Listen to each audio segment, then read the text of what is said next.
Olá, aluno.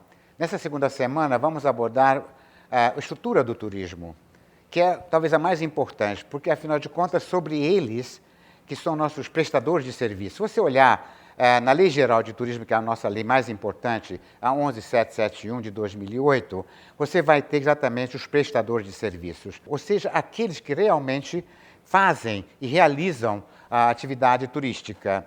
O primeiro, vamos abordar a agência de viagens, que é aqueles que fazem o produto turístico, ou seja, eles juntam todos os insumos de turismo, seja meio de hospedagem, seja transporte, seja ingressos para Disney, restaurantes e assim diante. Uma pessoa quer viajar, conhecer a Europa junto com a mulher dele, mas eles não falam idioma nenhum, já têm 70, 80 anos de idade, então eles não querem alugar carro, eles querem viajar em grupo. Quem faz esse tipo de viagens? São as agências operadoras que vão fazer essa viagem em qualquer lugar do mundo. Hoje em dia nós vendemos Vietnã, vendemos Laos, vendemos Myanmar, que lugares assim que para vocês é muito estranho. E, inclusive, você não pode viajar sozinho, você tem que viajar em grupo ou então organizado. O meu representante local é que vai cuidar de você. Quando você faz uma viagem em grupo, já sabe que tudo vem incluído, inclusive até o guia. Ao mesmo tempo, quando você quer fazer uma viagem, por exemplo, para o exterior, você tem excursões locais que começam. Quero ver a Itália fabulosa, de 12 dias, fazendo Roma, Firenze, Veneza e Milão. Pronto. Você vai lá, o guia vai ser em espanhol e vem tudo incluído.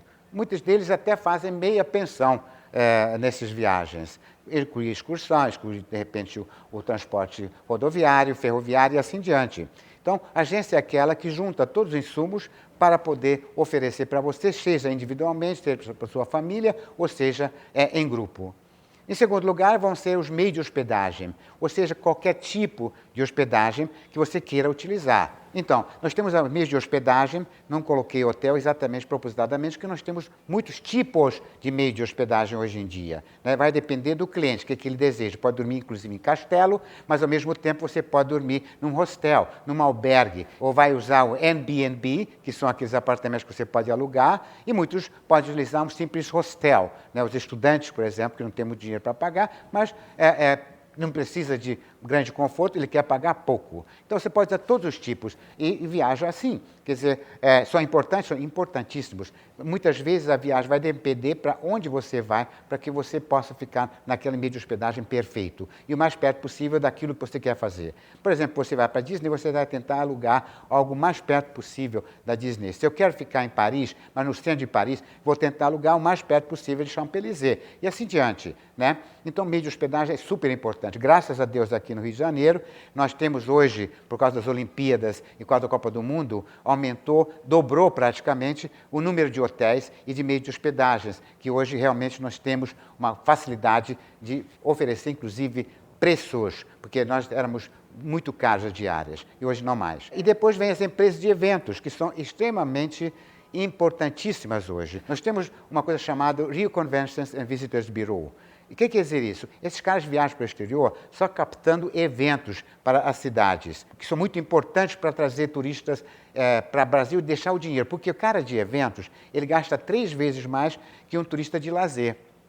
Isso é nítido, porque se compararmos, vamos dizer, Rio de Janeiro, que recebe mais turistas internacionais do Brasil, é o portão de entrada, vocês vão olhar para São Paulo, em eventos eles dão de 10-0 na gente. Por quê? Porque eles têm muitos centros de convenções, têm muitos hotéis e realmente aquilo é um business. Hoje no Rio de Janeiro nós temos menos eventos do que São Paulo. E finalmente nós temos as transportadoras turísticas. Se vocês olharem para, vamos dizer, a Lei Geral de Turismo, o transportador turístico que é mencionado é, na realidade, só rodoviário. Né? Aquele que vai fazer o translado chegada-saída, aquele que vai fazer um city tour, aquele que vai te levar para Corcovado, para Pão de Açúcar. Mas eu incluí, dentro desse curso, inclusive, transportes turísticos em geral. Por quê? Porque nós vendemos muito, por exemplo, cruzeiros marítimos. Mas eu, na realidade, dentro desse curso, eu quero mostrar que esses transportadores turísticos são muito mais do que isso. aéreo, por exemplo, é importantíssimo para nós, que nós estamos no Brasil. E também o Brasil fica longe dos centros emissores. Para você vir para os Estados Unidos, para a Europa, para Buenos Aires, você não vai de transporte rodoviário, você vai, na realidade, no aéreo. Também nós temos que mencionar, e muito importante, a parte marítima. Os cruzeiros marítimos passam de novembro até março no Brasil. Por quê? Porque lá fora é inverno e aqui é verão. E nós temos mais ou menos 850 mil turistas que visitam a gente aqui neste verão. Mas, dentro nosso curso, eu também vou abordar os outros tipos de transporte utilizados. Por quê? Porque, por exemplo, quando eu vendo uma viagem para a Europa, o transporte local, se você não quiser dirigir, 99% é tudo ferroviário. Por quê? Porque o ferroviário na Europa é super desenvolvido e super agradável para, vamos dizer, o brasileiro viajar. Porque você tem um AVE, alta velocidade espanhola, você tem o TGV francês, né? Você tem de Paris para Londres o Eurostar, que é uma coisa curiosa, maravilhosa, incrível, fantástica. Mas nós não vamos pensar, então, em vender a Europa, vamos pensar em vender Canadá, vamos pensar em vender até Estados Unidos. E continuando, então, a parte rodoviária, nós também temos que falar de aluguel de carros. Porque, afinal de contas, nós temos hoje a Localiza, por exemplo, que é enorme, que é hoje Hertz, inclusive. Então, nós podemos viajar, por exemplo, para o sul do Brasil. Como é que você vai para... Vamos até Porto Alegre. E quero ir para onde? Quero ir para Gramado. Para Gramado, você pode pedir um translado, etc. E tal. Mas o ideal seria você alugar um carro.